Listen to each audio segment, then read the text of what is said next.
Oke, sudah live. Ya, Mari kita lihat cek dulu dulu. ya di Facebook apakah sudah masuk. Selamat siang ya teman-teman semuanya. Apakah udah makan siang? Kan tiba-tiba suara tadinya besar ya. Apa ya? Iya, Kita suara ada saya penyiar barusan. baru ya. Ya ada penyiar baru. Enggak lah, enggak. Ini tamu Penyiar baru. spesial. Oh, tamu spesial. Ini tamu spesial kita di hari ini gitu ya, yang mana itu bakal berbagi informasi yang sangat penting sekali khususnya untuk saat ini yang dimana teknologi udah serba hebat-hebat semua. Udah stop. Kita belum mulai. Oh iya Kita betul ya, mulai. belum. Ya udah Oke, tadi ya. kita mulai ya. Apa kabar teman-teman semua? Senang sekali dapat kembali lagi dalam acara obrolan bersama dengan RTISI. Di sini saya Farini Anwar. Dan Aditya dan juga tamu spesial kita. Iya, silakan Pak memperkenalkan diri dulu.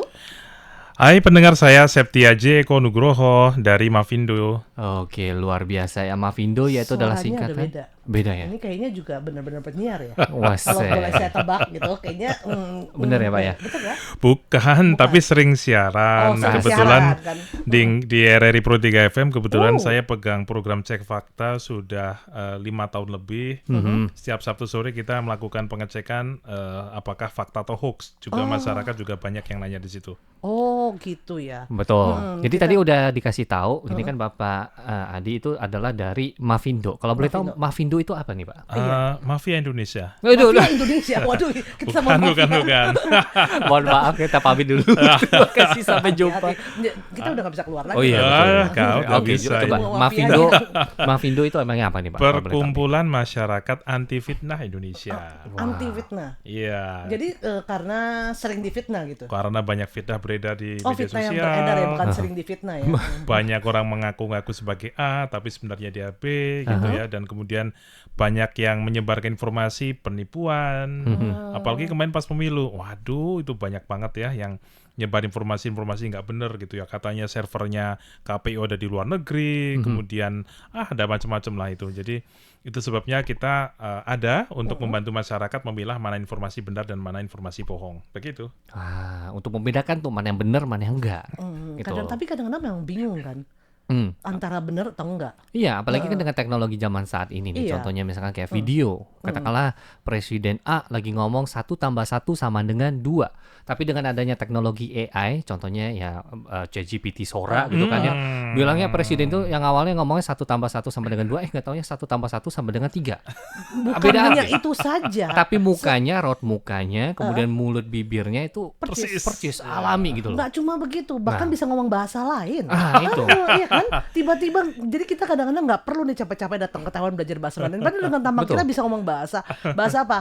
Arab bisa, bahasa apa namanya Spanyol bisa. Betul. Jadi 20 bahasa di RTI semua bisa, Iya. ya kan? Ya, memang kan kayak saya juga jago bahasa Mandarin. Wah, Ni hao, xie dan cuma segitu doang ya. oke lah itu. Hebat sekali. Udah Oke cukup lah oke untuk Untuk buat sehari-hari. ke pasar malam. Oke, jadi kita balik lagi dengan Iya, balik lagi perannya ke topik Mavindo ya. itu emang sangat penting sekali, apalagi untuk membedakan yang namanya mana yang fiktif ataupun ya emang bohong-bohongan ataupun mana yang fakta atau emang benar apa adanya gitu loh. Iya. Apalagi dengan adanya media yang begitu banyak, Iya. kita nggak tahu nih apakah media ini beneran jujur tanda kutip atau tanda kutip bohong gitu loh. Demi mendapatkan engagement ataupun mungkin katakanlah agar ada banyak orang yang melihat berita yang dibuat ataupun dirilis oleh media tersebut. Tapi kalau ngomong-ngomong soal itu nih Pak ya, kalau boleh tahu kedatangan Bapak Aji ke Taiwan sendiri ini dalam rangka apa nih Pak? Kalau boleh tahu nih Pak. Nah, jadi kita ini ada satu forum, namanya adalah Forum Asia Oke. untuk fact check ya. Jadi fact check itu adalah lembaga yang bergerak untuk membantu memilah masyarakat fakta dan hoax itu ya. Jadi di negara-negara di dunia itu di masing-masing negara biasanya ada lembaga ya, ada Ya. media, ada juga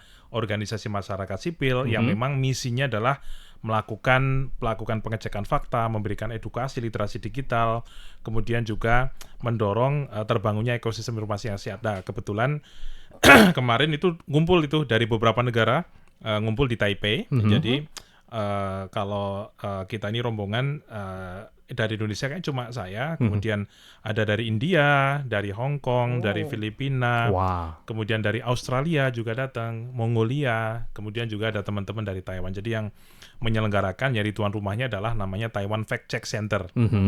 Jadi mereka adalah salah satu pionir itu ya untuk upaya periksa fakta di Taiwan yang kerjanya juga sangat luar biasa gitu ya. Mereka baku hantam lah dengan berbagai macam informasi yang membingungkan masyarakat Taiwan gitu. Nah, kebetulan kalau kami Mavindo dengan Taiwan Fact Check Center itu udah kenal kayaknya dari tahun 2018-2019 ya. Jadi ketika kita pertama kali itu dulu yang undang juga Taiwan Fact Check Center dan forum kita kali ini adalah untuk selain kita berbagi ya terkait dengan pengalaman masing-masing ya di masing-masing negara tentang apa yang kita lakukan untuk melawan hoax, kemudian juga apa yang kita lakukan untuk meningkatkan tingkat literasi digital masyarakat gitu ya. Kita juga lagi merintis pembentukan aliansi Asia Pasifik dan Oseania.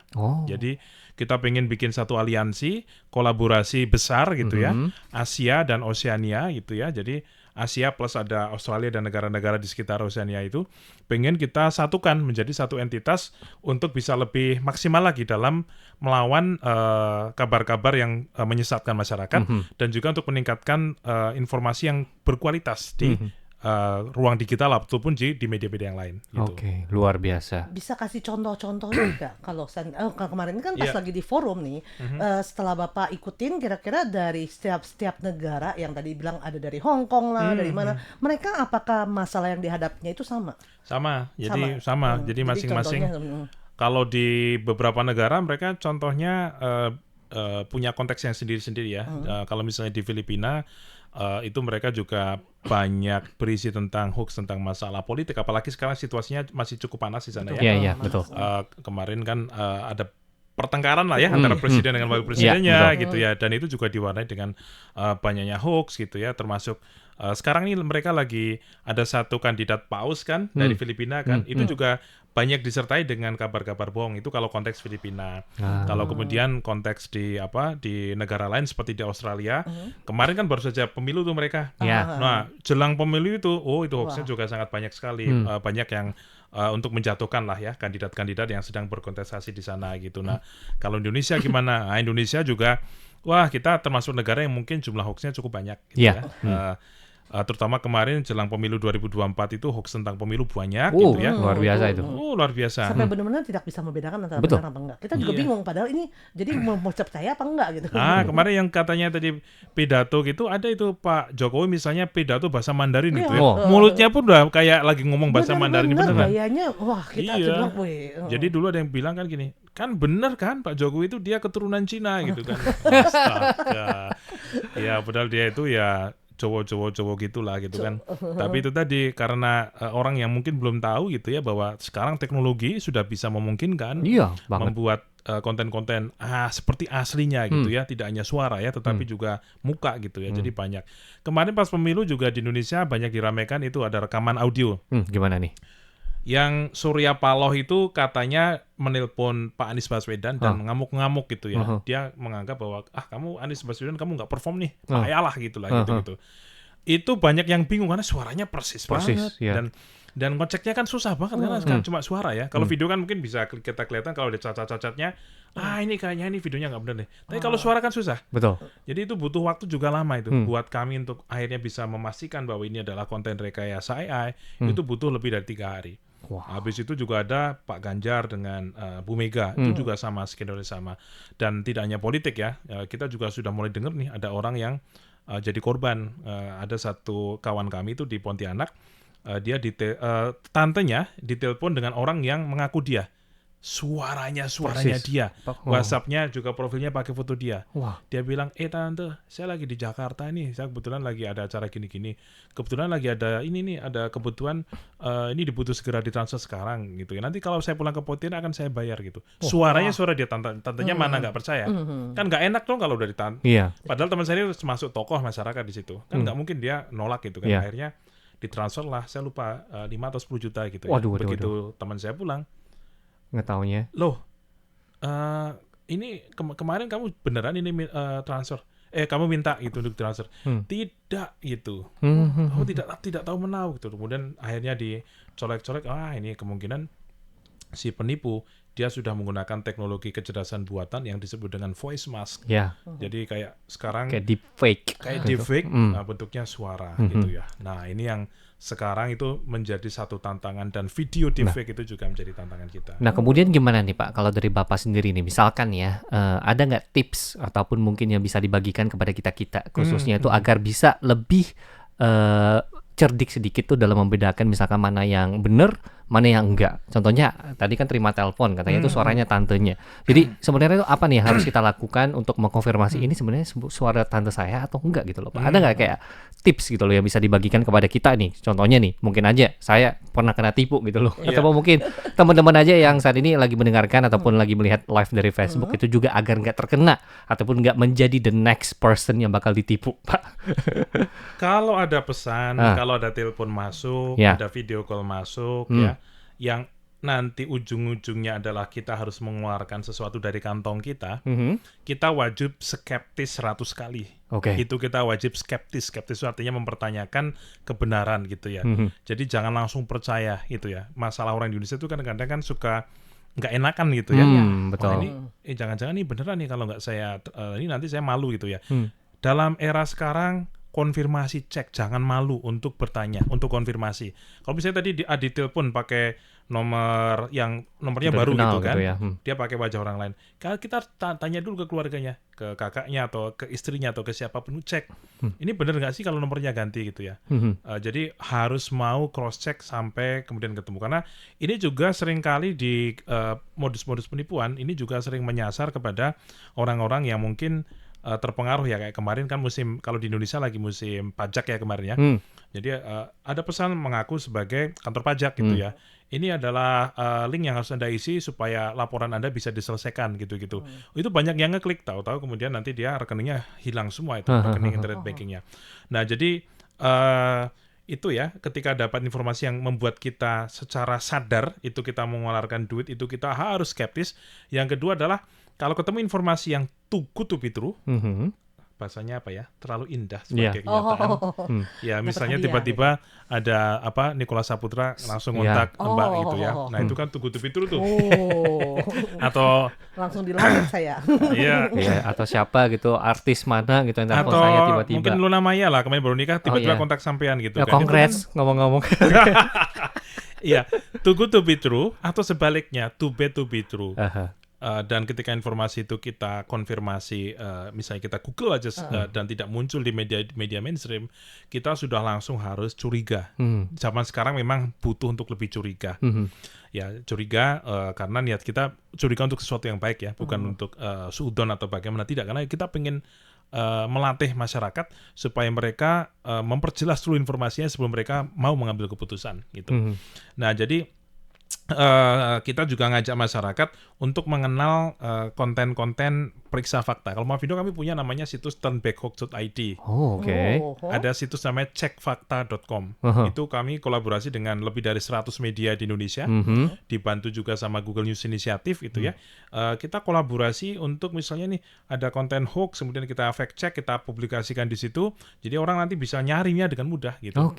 Nyarinya bukan. Nah, mungkin masih banyak nih yang belum tahu. Dan kalau untuk masyarakat di Taiwan, di sini tuh banyak yang saya rasa sekarang ini sedang ditarget nih sama orang-orang yang pengen menjadikan mereka sebagai korban penipuan. Jadi saya rasa masyarakat di Taiwan ya, Indonesia yang di Taiwan dan keluarganya yang ada di Indonesia, mereka butuh lebih serius lagi nih belajar untuk mempertahankan diri dari para penipu digital itu. Wah, jadi tadi udah tipsnya udah dibagikan nih oleh Bapak Aji gitu. Jadi harus curiga. Nanti pokoknya kalau ke Adit tuh in a good way, tapi ya in a good way ya. Jadi bukan cuma kayak harus curiga bener-beneran gitu ya sama setiap orang, enggak, tapi in a good way. Istilahnya waspada lah ya. Waspada. Karena waspada itu mengandung curiga. Kita curiga mah jadi kita waspada. Bener enggak gitu loh ya. Kalau enggak ya lebih parah lagi gitu kan ya. Kemarin saya tuh diajak sama teman main di ini kan stasiun museum kereta api, museum stasiun ya. Oh iya, dari dekat Taipei Main Station. Di situ kan ada satu analogi yang bagus ya. Jadi kalau di lintasan kereta di Taiwan zaman dulu ya, mungkin sekarang udah nggak dipakai. Itu ada sebelum melintas itu kan ada tulisan stop, see and ya pokoknya dengar dan lihat. Itu adalah prinsip yang seharusnya kita gunakan juga. Jadi berhenti dulu, apapun ketika ada informasi yang ngalir, berhenti dulu. Betul. Lihat, dengarkan gitu ya. Artinya kita teliti dulu. Cek dulu. Kalau kita bahasanya adalah cek fakta dulu gitu ya. Cek fakta sebelum membagikan, sebelum percaya, sebelum sebelum bicara gitu ya. Itu cek fakta dulu. Jadi persis ketika kita sudah terbiasa melintasi stasiun kereta, maka ketika kita mendapatkan informasi di media sosial, sikap itu yang harus kita tunjukkan. Tuh ya 3 caranya, stop, kemudian see and listen gitu ya. Jadi harus berhenti dulu tuh Apa teman-teman. bahasa Taiwannya ya? Bahasa Mandarinnya ya kemarin lupa saya. 停，然后那个那看吗个看，对，好听。看听 berhenti，然后听dengar， Iya. 看。 Jadi Bagus, kurang Pak. lebih seperti Ini itu. pada jago ya bahasa Mandarinnya ya. Luar biasa. Oke deh, untuk acara obrolan bersama dengan RTISI di radio kita akhiri dulu sampai di sini. Oke, tapi kita lanjut lagi ya untuk acara di live. Facebook. Kayaknya makin seru banget Betul, nih. betul. Nah, kalau kayak gitu kan tadi bilang katanya mesti cek fakta. Tapi sekarang itu banyak kan mereka juga para sindikat penipuan itu kan biasanya mereka juga sekongkol. Banyak sekali kejadian misalnya mereka ada yang berperan sebagai polisi, Oh iya. ada yang berperan sebagai bank, Iya. ada berperan sebagai misalnya ada satu orang yang kecelakaan atau mungkin ada yang istilahnya ini. Nah, kalau kayak gitu gimana tuh? Itu namanya role playing ya. Role playing itu dia bisa dalam bentuk suara atau yang sekarang juga cukup marak itu dalam bentuk percakapan gitu ya, di grup. Jadi misalnya kayak ini nih di Facebook misalnya suka ada iklan gitu ya, dia Anda kalau mau belajar untuk trading saham yang menguntungkan, Nah. gabung di grup kami. Gitu. Nah, ini nih. Oh ya itu sering ya. Udah gitu Kemudian di grup terima kasih saya udah mendapatkan profit sebanyak Nah, 1 miliar. Terima betul. kasih gitu. Ini role playing nih contohnya nih. Saya Nah. memang sengaja nih masuk grup kayak gini. Jadi nanti ada yang berpura-pura sebagai master gurunya. Iya. Ada yang berpura-pura sebagai muridnya. muridnya, Ya. ada yang berpura sebagai apa. Jadi Pengikut nanti baru yang tiba-tiba dapat Nah. kasih nomor kode ini. Wah, Oh. ini ya kemarin tuh menang loh. Nah. Apa rugi dikit nggak apa-apa, tapi Ya. ini gini turun Betul. dikit nggak apa-apa gini-gini. jadi itu mereka udah pinter itu bagi-bagi peran gitu ya. Jadi akhirnya ibaratnya satu grup itu biasanya pasti adalah jadi korban lah. Entah keluar dia mungkin 5 juta, 10 juta itu pasti ada yang jadi korban. Nah, ini juga sama. Jadi memang sekarang kayaknya malah lebih canggih lagi nih. Karena Waduh, sekarang ini gimana nih? mereka sudah menggunakan AI nih, Ah, sebagai ya, chatbot ya, yang ya, ngomong ya, di ya. sini udah bukan lagi orang ini. Ya. Tapi mereka ya. sudah yang ngirim pesan ke kita sudah bisa jadi sebagian adalah mesin-mesin atau agen-agen artificial intelligence, kecerdasan buatan. Lebih susah untuk Lebih diistilah susah karena lagi. ditangkap ya. Lebih susah lagi gitu karena ya mereka udah dilatih gitu ya. Nah, ini yang saya rasa menjadi tantangan nih buat kita semua. Jadi kita itu memang harus lebih ekstra hati-hati, apalagi sekarang boleh dikatakan nih identitas teman-teman ya orang Indonesia itu udah banyak kemana-mana. Nah, Karena Nah, data itu sempat dia. bocor, Ya. mungkin dari platform digital kemarin sempat ada yang bocor, ya. dari pemerintah juga ada yang bocor gitu ya. Jadi boleh dikatakan sindikat-sindikat yang sekarang ini sudah semakin canggih, mereka udah pegang big data, Ya. mereka selagi nyusun puzzle ibaratnya. Kayak kita ini lagi disusun gitu ya. Kalau puzzle-nya bentuknya lingkaran, mereka udah punya nama kita, udah punya nomor telepon kita, udah punya alamat kita. Mereka tinggal nutup dikit-dikit sehingga ketemu akhirnya, oh kamu udah ketahuan, saya bisa jebol apapun kamu gitu ya. Mau kartu kredit, mau rekening bank gitu Nah, ya. itu tuh, bisa itu tuh. dijebol Jadi gitu. gimana tuh kalau kayak gitu? Ya, Kalau udah terlanjur istilahnya kebobolan. jadi ya kalau kita sih selalu mengajarkan teknik namanya adalah digital hygiene. Apalagi Jadi tuh. kesehatan digital ya. Kalau di fisik itu kan kita Bersih. bersih gitu, mandi, gosok gigi gitu kan. Nah, di digital ini juga ada teknik-teknik untuk bagaimana kita juga sehat di dunia digital. Ya. Pertama gini, kita kalau misalnya pakai gadget gitu ya, gadgetnya apakah sudah cukup aman atau tidak? Kita misalnya suka masang aplikasi-aplikasi nggak jelas nggak gitu ya. Kalau Android misalnya kita suka download APK-APK nggak jelas nggak sih gitu. Itu yang pertama. Yang kedua, kalau kita menggunakan layanan digital gitu ya, kita sudah cukup aman nggak passwordnya? Oke. Kadang-kadang Password orang ya Indonesia penting ya, itu teman-teman ya. kadang-kadang pakai tanggal lahir gitu ya, kemudian pakai Yang apa-apa, gampang diterka tuh. yang gampang diinget gitu ya. Padahal sekarang itu kita sudah mudah untuk bikin password yang aman gitu ya. Cuma kalau password aman kadang passwordnya Ribet, kita sering lupa. susah Ya ngapalin gitu ya. Apalagi kalau kita ngajari orang, kalau kamu punya 10 layanan di digital, ada email, media sosial dan lain-lain, passwordnya nggak boleh sama, Iya. password beda-beda semua Iya. harusnya, idealnya. Terus gimana dong? Nah, makanya saya ngajarin berlatihlah menggunakan password manager gitu ya. Syukur-syukur setiap aplikasi kita aktifkan two factor authentication gitu-gitu. Jadi supaya pertama Pak, itu nggak gampang jebol dulu gitu. Ya. Karena kalau itu gampang jebol ya nanti kemana-mana ya bisa mudah jebol. Jadi ada kok materinya yang bisa nanti diikuti oleh masyarakat supaya mereka bisa punya tingkat keamanan digital lebih baik. Nah, itu tuh kalau yang untuk paling gadget. penting. Apalagi kan zaman saat ini misalkan kalau mau shopping pakai Apple Pay gitu kan, pakai handphone semua. Ya gitu loh. Jadi apalagi kalau dengan aplikasi bilangnya misalkan ya contoh bank A gitu loh. Yang biasa kita gunakan untuk ngecek saldo kita. Tapi nggak taunya ada nih. Katakanlah kayak aplikasi bodong. Aplikasi bodong bank A. Ketika kita masukkan ID, kemudian password kita, nggak taunya udah masuk nih datanya ke hacker. Udah langsung digunakan sama hacker ini di aplikasi yang benar, udah habis duit kita. Wah, habis itu. Iya, jadi begitu harus hati-hati juga sih. Bener tuh kata Bapak tuh. Cuman tapi kadang-kadang jadi kan semuanya ini sebenarnya demi kepraktisan kita kan. Tapi Iya. kalau kita tidak hati-hati malah jadinya kayak kebobolan. Nah, kepraktisan sama keamanan itu memang dia dua sudut pandang yang berlawanan. Semakin praktis, semakin amannya berkurang. Semakin aman, praktisnya pasti akan berkurang. Jadi kita itu harus tahu nyari tengah-tengahnya. Tengah-tengahnya. Jadi kepraktisannya tetap dapat, tapi keamanan juga tetap kejaga gitu. Jangan terlalu gampang istilahnya ya kayak tadi ya apa investasi bohong kan. Iya. Ya itu kan yang wah praktis, nggak usah kemana-mana, nggak usah bikin istilahnya kita nggak usah pelajarin dulu dia punya investasinya bagus atau enggak, pasti dikasih cuma gabung doang tahu langsung dapat, itu pasti curiga karena terlalu praktis ya. Betul. Aman nggak? Nggak aman pasti. Ya, tapi kan dari tadi kalau kayak yang kita bahas itu kan topiknya lebih mengarah ke penipuan gitu ya Pak. Nah, sekarang kalau misalkan kita beralih nih ke misalkan kayak topik-topik seperti pemberitaan media. Misalkan contohnya nih ya, konflik dari beberapa negara tanda kutip geopolitik nih. Iya.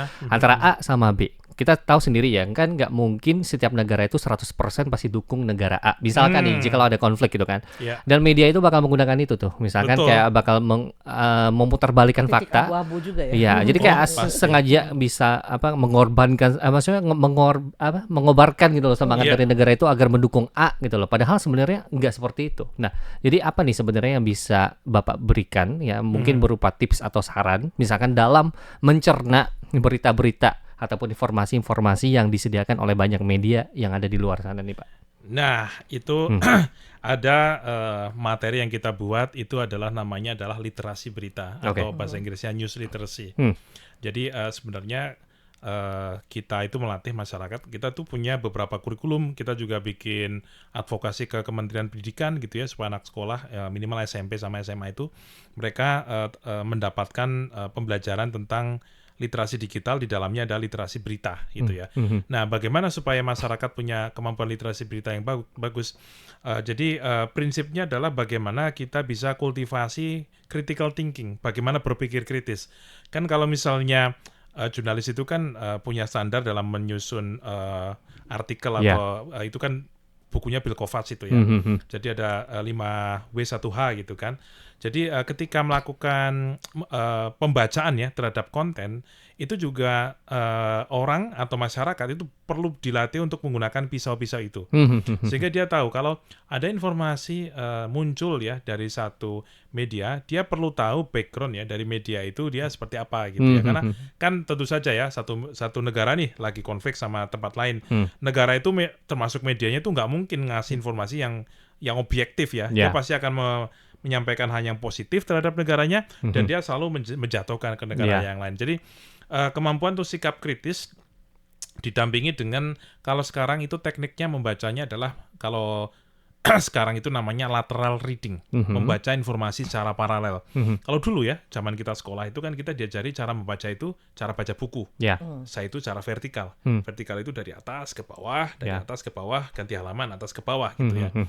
Nah, karena apa? Karena informasi waktu itu kan boleh dikatakan kebanyakan informasi yang dilahirkan dari proses jurnalistik ya, koran, radio gitu ya. Sekarang kan tidak, ini banyak informasi macam-macam nih dari media sosial, bahkan juga media-media yang kadang-kadang belum tentu jernih gitu ya, belum tentu tidak memihak gitu. Jadi kalau kita punya kemampuan yang namanya lateral reading, maka kita punya kebiasaan baik gitu ya, ketika membaca satu informasi, kita juga sambil buka, kalau kita menggunakan browser misalnya, buka beberapa tab-tab yang lain. Kita melakukan komparasi.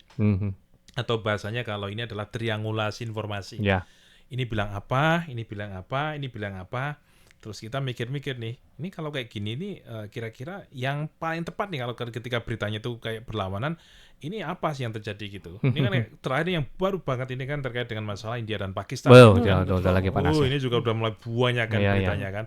Nah, kita juga ngajak masyarakat gitu ya, jangan langsung percaya dengan informasi yang muncul di media begitu saja. Kita cek dulu, dan kebiasaan kita di ruang digital yang harus kita perbaiki adalah kita kadang suka terburu-buru ya, tidak sabar Yeah. gitu ya. Padahal justru kalau dalam informasi yang sengkar seperti itu, kuncinya justru sabar. Harus benar-benar sabar. Jangan langsung ngambil kesimpulan dulu sebelum informasi itu kemudian bisa dijernihkan dari beberapa sumber yang lain. Nah, itu kuncinya. Itu tuh kuncinya. Jadi Singkat, sekarang pada jelas. serba cepat, tapi kita sendiri harus sabar. Betul. Jangan langsung buru-buru ngambil kesimpulan. Karena Iya. begitu ngambil kesimpulan, berarti apa yang kita pikirkan, akhirnya informasi yang lain masuk, kita udah mungkin terpaku dengan kesimpulan kita duluan. Betul, iya betul. Sekarang kan kita terlalu gampang ngambil kesimpulan dari banyak cara, melalui dari konten yang muncul di media sosial. Kadang-kadang dari satu sumber saja kita langsung percaya. Padahal kita tuh harus nyadar ada yang namanya algoritma filter bubble di dalam media sosial. Jadi kadang-kadang informasi yang utuh itu hanya yang disampaikan di kita itu hanya sebagian saja, yang lainnya itu ada di tempat lain. Ya. Jadi kalau kita tidak terbiasa membaca informasi secara lateral, kita hanya dihadirkan dengan satu sisi terus. Dianggapnya adalah kebenaran, padahal itu adalah yang disebut dengan Word of the Year-nya Oxford Dictionary 2017 ya, post-truth namanya. Nah, itu yang saya rasa itu yang perlu disadari gitu ya oleh kita semua begitu. Iya, memang sih sekarang memang begitulah orangnya juga. Ini para penipu ini juga sudah mempelajari psikolog sebagai orang manusia. Jadi dia tahu. Jadi bagaimana misalnya, ini Buru-buru. orang kalau panik pasti Ya. akan tanpa pikir panjang langsung melakukan apa yang diperintah. Social engineering namanya. Kemudian itu. orang biasanya nggak sabaran nih, jadi dia menggunakan ini untuk menipu Anda. Jadi kita harus mengetahui dia lebih kalau dia lebih pintar, kita juga harus lebih pintar lagi. Jadi bakalan tambah terus ya. Ya, jadi tantangan bagi kita untuk di zaman now itu emang sangat berat ya Pak ya. Sangat berat. Kalau dulu ketika masih zamannya koran-koranan itu juga Itu pasti udah ada nih ya benar-benar berita hoax. Iya. Apalagi dengan ditambah dengan gempurannya AI, kecerdasan buatan yang makin pinter. Ampun deh. Jadi tambah lagi itu bahkan bapaknya udah ampun deh. Ampun deh. Tambah lagi nih kalau Nah, misalnya gimana, orang kalau dulu kan suka nanyanya ke Google kan, Ya. sekarang nanya ke ChatGPT. Ya. Nah, ada orang yang anggap bahwa semua informasi kalau dari ChatGPT, dari Gemini itu pasti benar. Oh. Padahal tidak. Karena ini kan mesin AI, mereka dilatih dari sumber-sumber yang ada ya. Ya, Kalau sumbernya generatif. semuanya bagus, mungkin jawabannya bisa bagus. Bagus. Tapi ada kalanya ketika dia sumbernya tidak bagus gitu ya, jawaban dari AI pun juga bisa keliru gitu. Ya. Nah, ini juga yang lagi kita dorong, ini lagi tren banget nih, itu adalah bagaimana orang berpikir kritis terhadap AI. Namanya kalau kita nyebutnya AI critical literacy. Nah, ini lagi kita dorong juga karena kalau kemarin kita ngajak orang critical literacy untuk di sosial media, sekarang plus nih.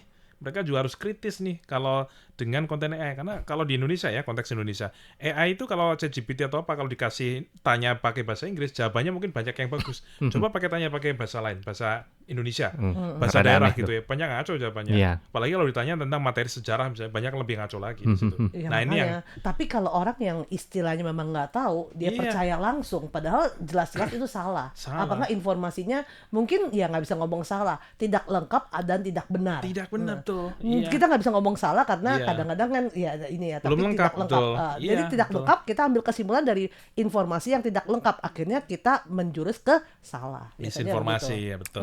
Misinformasi. AI. Tapi kalau menurut Bapak sendiri AI ini kedepannya gimana nih Iya, perkembangannya iya, nih, Pak? biasanya sama. Untuk terkait hoax ataupun mungkin berita secara keseluruhan ya Pak. Kalau menurut Bapak Aji sendiri nih, perkembangan AI untuk beberapa tahun ke depan. Contohnya nih kan bentar lagi Computex Taipei udah mau digelar. Wah, iya. Ya kan? Kemudian banyak petinggi-petinggi bahkan Nvidia itu dikit-dikit ngomongnya AI. Dan bagi Kadang-kadang mereka orang juga nggak tahu itu AI itu apa sih. Iya. Iya kan? Iya, kecerdasan Apakah buatan. semuanya mencakup ke AI atau Nah. AI seperti apa Ya. sebenarnya? Tapi kalau menurut ke depan? Bapak sendiri nih perkembangan AI-nya untuk berita yang kita cerna nih untuk masyarakat biasa nih, gimana nih perkembangannya Pak? Nah, Baik, ini- buruk? Ya ini kan sekarang jadi tantangan ya kalau Ya. misalnya orang itu ini saya bawa berita yang kadang-kadang mungkin ini ya, kalau di Indonesia ini kan lagi banyak orang-orang yang bekerja di media itu yang dirumahkan gitu ya. Jadi ada banyak pengurangan pegawai di sana itu. Jadi otomatis banyak pekerjaan yang harusnya mereka lakukan itu bisa jadi akan digantikan atau diberikan kepada AI gitu ya. Padahal sebenarnya AI itu banyak sekali kekurangan keterbatasannya. Ya. Contoh gini, beberapa media-media yang cukup terkenal ya, seperti kalau di Amerika ada New York Times gitu ya, itu sudah karena mereka merasa teknologi AI seperti ChatGPT itu merugikan mereka, mengambil konten mereka, kemudian orang nanya melalui aplikasi AI tanpa ada kontribusi ke medianya. Akhirnya media itu menyatakan ChatGPT tidak boleh mengambil informasi dari mereka, mereka tutup. Ya. Nah, ini kan dampaknya adalah informasi yang akan muncul di AI kualitasnya tidak jelas. Oh iya, makin jelek dong ya. Kualitasnya tidak jelas gitu ya. Kalau media-media terverifikasi kemudian merasa kamu lebih banyak merugikan saya, mendingan ditutup gitu. Nah, ini yang perlu kita sampaikan kepada masyarakat bahwa ngambil informasi dari AI saja nggak pernah cukup. Kalian harus tetap komparasi gitu ya dengan beberapa sumber informasi. Dan yang memang menjadi tantangan buat teman-teman di media ini ya adalah bagaimana mereka tetap bisa koeksis gitu ya dengan dunia AI. Yang kita pengen dorong tentu saja adalah mesin-mesin AI yang ada itu perlu dilatih dengan lebih intensif, tapi mereka syaratnya tentu perusahaan AI harus memberikan insentif dong kepada media-media supaya dua-duanya tumbuh. AI-nya juga pinter, industri media juga dapat gitu. Nah, kalau ini tidak terjadi gitu ya, yang saya khawatirkan adalah ini akan jadi gelombang gelombang orang yang kemudian akan salah arah yang lebih masif daripada katakanlah 5 atau 10 tahun terakhir. Kenapa? Karena ketergantungan terhadap AI di mana AI-nya itu yang tidak diasup dengan informasi yang bergizi. Enggak di jalan yang benar. Tidak di jalan benar gitu ya. Maka kita ini kayak ikut sesat. Ikut sesat gitu ya. Disesatkan sama AI yang sesat. Iya betul. Nah itu ya kita concern-nya di situ. Iya aja. Itu tuh sangat penting sekali. Apalagi yang namanya etika bersosial media juga sangat penting lah mungkin ya. Kalau di bahasa Mandarin itu ada pepatah yang namanya sansi erhoshing. Maksudnya itu dipikir dulu 3 kali baru dilaksanakan. Jadi ketika mendapatkan satu informasi otomatis kita mesti pikirin dulu nih. Apakah benar atau enggak nih sebanyak 3 kali nih. Kalau bisa 6 kali lah. double protection. Jadi ketika udah benar, udah dipastikan ini beritanya benar, baru di-share ke orang lain. Jangan sampai karena udah menerima berita apa langsung langsung di-share, kemudian orang-orang juga pada panik. Kemudian mungkin satu negara, satu dunia pada yakin 1 tambah 1 sama dengan 3, padahal enggak, 2 gitu. Jadi etika bersosial media. Kebiasaan dari masyarakat ya. Kadangnya dapat info kayaknya mesti buru-buru bagi nih. Nah, itu dia yang kadang-kadang salah. Kan mikir kok enggak kita ketinggalan zaman. Betul. Apalagi biasanya kalau grup-grup WA-nya keluarga, ya Mak, jangan begitu ya Mak. Kok jadi laporannya ke emak sih? Canda. Emak Kadit suka begitu kan? Canda. Ya, biasanya gitu ya, maksudnya bukan ngomong kaum ibu-ibu lah, maksudnya yang mungkin yang tiap kali ngeliatin tuh grup-grupnya, lihat orang banyak informasi gitu, dapat informasi kayaknya wah ini mesti di-share nih ke grup yang lain kan, grupnya banyak. Padahal informasi itu belum tentu, bahkan mungkin ya itu dia salah satu pancingan lah istilahnya. Nah, ya itu terjadi di mana-mana. Di Amerika juga riset menjelaskan yang paling banyak penyebar hoax itu adalah usia 60 tahun, 65 tahun ke atas gitu ya. Aman kita ya. Aman. Makanya kami itu kalau di Amerika, tapi kalau ya mungkin kalau di Asia mungkin lebih mudahan dikit lagi. Bisa jadi lebih. Ya itu kan sesuai dengan usia pensiun. Apa maksudnya? Atau mungkin ini dari Mavindo bisa bikin survei ke depannya untuk Indonesia ataupun untuk yang kawasan Asia Pasifik Oseania.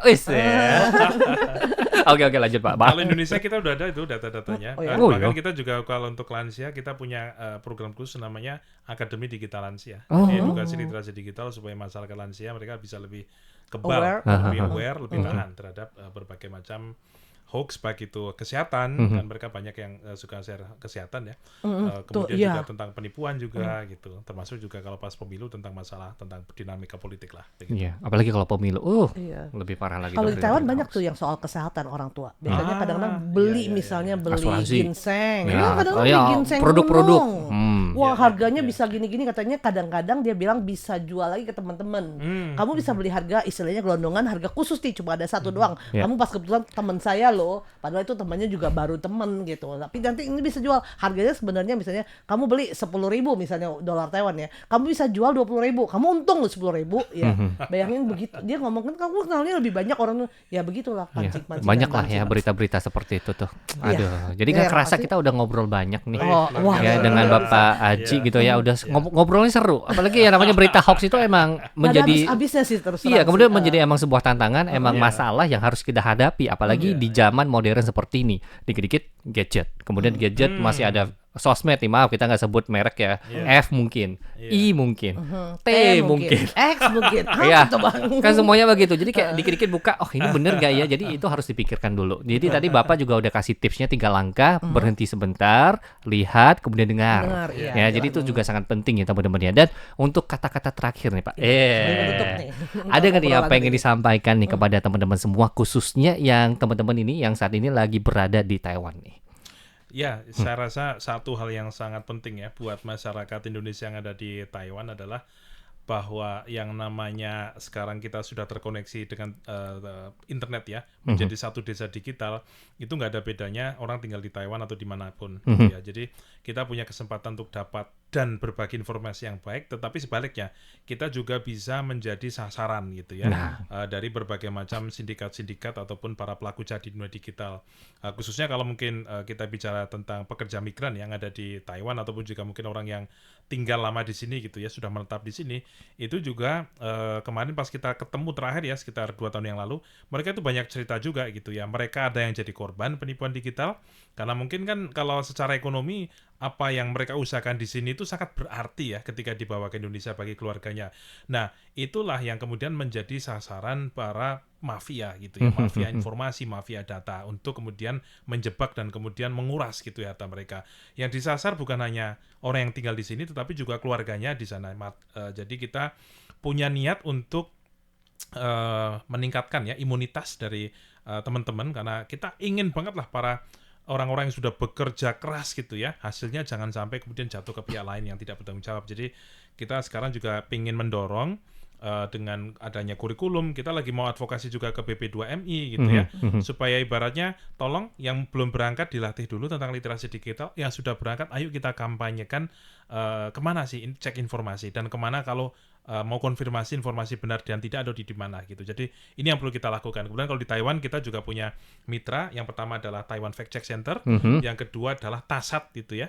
Jadi dengan 2 lembaga ini kita masih intens gitu ya untuk kerjasama. Ayo dong kita bersama-sama melindungi warga Indonesia yang ada di Taiwan supaya mereka menjadi masyarakat yang kebal di dunia digital dari berbagai macam hoax, termasuk penipuan, hoax bencana, hoax kesehatan dan yang lain-lainnya. Wah. Oke deh, luar biasa sekali nih informasi yang dibagikannya. Hari ini Semoga daging semua. bermanfaat. Daging semua. Daging semua hari ini ya. Emang sangat penting deh, apalagi Iya. zaman now. Jadi sekali lagi ya, harus benar-benar hati-hati, sabar, waspada ya. Betul, Gitu ya. betul. Dan terakhir ini kita juga ingin mengucapkan terima kasih nih kepada Bapak Haji yang udah meluangkan waktunya untuk datang ke RTI, ngobrol-ngobrol dan juga berbagi ilmunya nih terkait gimana sih cara memilah informasi yang benar ataupun hoax. Sekali lagi terima kasih Pak. Siap. Kemudian Kita mohon pamit dulu sampai di Sampai sini. jumpa. Bye bye.